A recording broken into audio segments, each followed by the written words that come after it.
السلام علیکم ورحمۃ اللہ وبرکاتہ۔ محترم سامعین و سامعات، آج بتاریخ 7 نومبر بروز اتوار بمطابق 1 ربیع الثانی آپ سے ہم کلام ہے۔ ربیع الثانی کا مہینہ کچھ لوگوں کی نگاہ میں 11ویں کا مہینہ کہلاتا ہے۔ وجہ اس کی یہ ہے، اس مہینے کی 11 تاریخ کو تصوف و سلوک کے 4 سلسلہ اور سلسلوں کی پہلی کڑی اور سب سے اہم کڑی جس شخصیت سے منسوب ہے وہ شیخ عبد القادر جیلانی رحمۃ اللہ علیہ ہے۔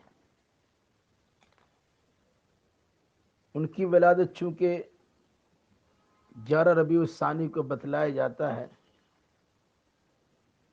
اس مناسبت سے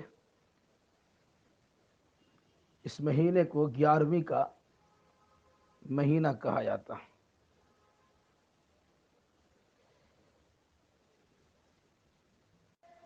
اس مہینے سے متعلق بعض لوگوں کے یہاں یہ مشہور ہے، یہ 11ویں کا مہینہ ہے، اور اس کی وجہ یہ بتائی جاتی اس مہینے کی 9 یا 11 تاریخ کو، راجح قول 9 البتہ مشہور ہے 11 تاریخ کو، شیخ عبد القادر جیلانی رحمۃ اللہ علیہ شہر جیلان یا گیلان میں 470 ہجری میں پیدا ہوئے۔ گیلان یا جیلان کے بارے میں 2 قول ہے۔ بعض لوگوں نے کہا کہ ایران کے شمال میں واقع جیلان اور گیلان ہے، وہاں پیدا ہوئے، اور بعض لوگوں نے کہا کہ حضرت شیخ عراق کے شہر گیلان میں پیدا ہوئے۔ اس شیخ کا نام ہے عبد القادر،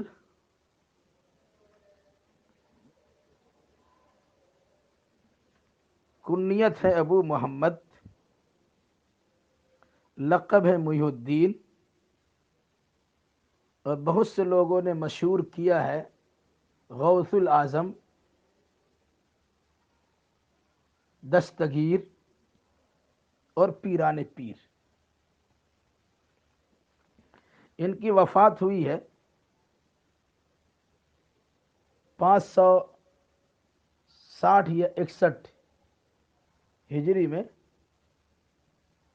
شہر بغداد میں، اور وہیں یہ دفن کیے گئے۔ عام طور سے تصوف کی دنیا میں 4 سلوک اور سلسلے جاری رائج و ساری ہیں: سلسلہ قادریہ، سلسلہ چشتیہ، سلسلہ نقشبندیہ اور سلسلہ سہروردیہ۔ ان چاروں میں سب سے اعلیٰ مقام سلسلہ قادریہ کا ہے، اور ان کی نسبت شیخ عبد القادر جیلانی رحمۃ اللہ علیہ کی طرف ہے۔ یہ متفق علیہ شخصیت ہے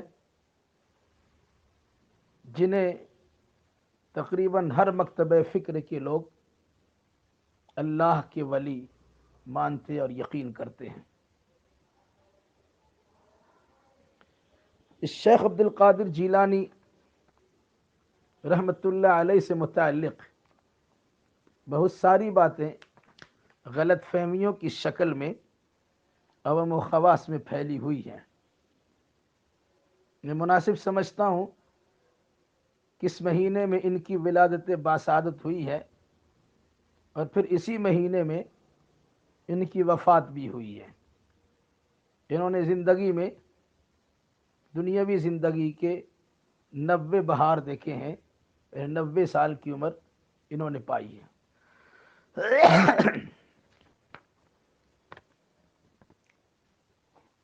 آج کل عام لوگوں کا یہ حال ہے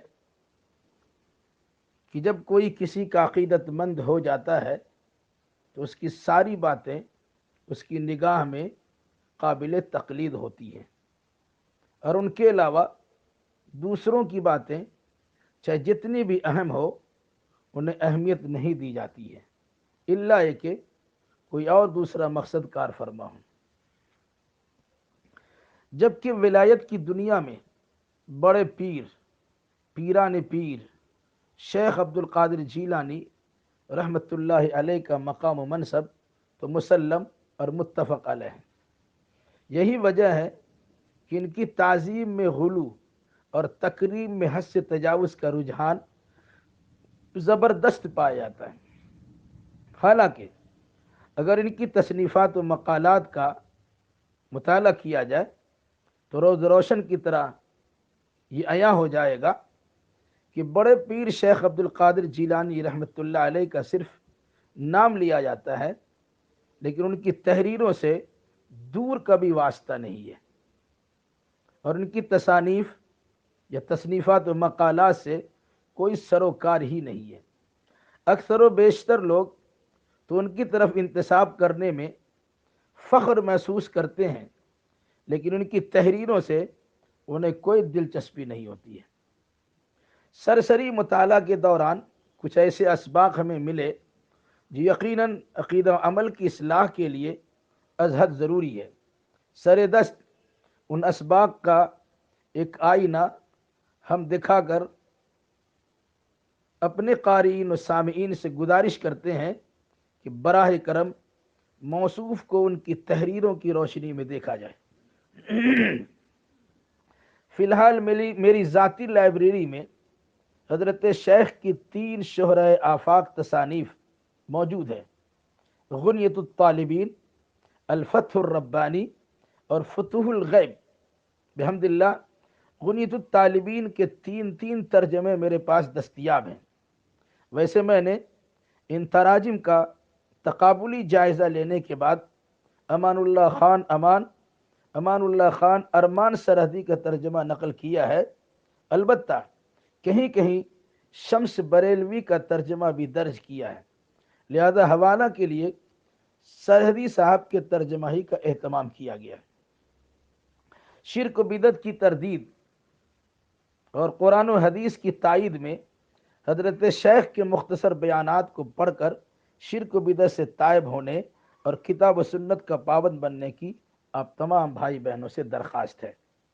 اس جگہ میں اس کو روکتا ہوں، اور انشاءاللہ ان کی کتابوں سے حوالے جات کے ساتھ ان کے وہ مضامین جو میں نے سرسری مطالعے میں نقل کیا ہے اور ایک کتابی شکل میں نے اسے شائع بھی کیا تھا، ارشادات پیران پیر، یعنی شیخ عبد القادر جیلانی رحمۃ اللہ علیہ کی ارشادات، انشاءاللہ میں اس 10 دنوں میں ان تحریروں کو میں آپ کی خدمت میں رکھوں گا، اس امید کے ساتھ کہ حضرت شیخ کے ساتھ جو والہانہ لگاؤ ہے، جو عقیدت و محبت ہے، اس عقیدت و محبت کے ساتھ ہماری ذمہ داری بنتی ہے کہ ان کی تحریروں کی روشنی میں ان کا عقیدہ بھی ملاحظہ کیا جائے اور ان عقیدوں کے مطابق اپنا بھی عقیدہ بنایا جائے۔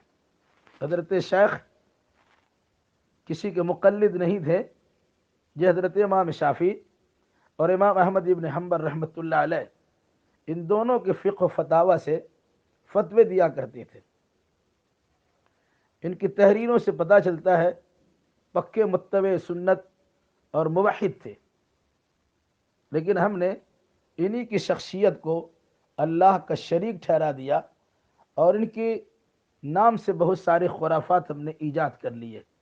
اللہ تعالیٰ سے ہم دعا کرتے ہیں کہ اللہ ہم جملہ مسلمانوں کو شرک و بدعت سے بچائے اور توحید و سنت کے دامن کو ہمیشہ تھامے رکھنے کی توفیق مرحمت فرمائے، اور ساتھ ساتھ اولیاء، صلح، بزرگان دین سے جو دینی رشتہ ہونا چاہیے اس رشتے کو قائم رکھنے کی توفیق نصیب فرمائے۔ والسلام علیکم ورحمۃ اللہ وبرکاتہ۔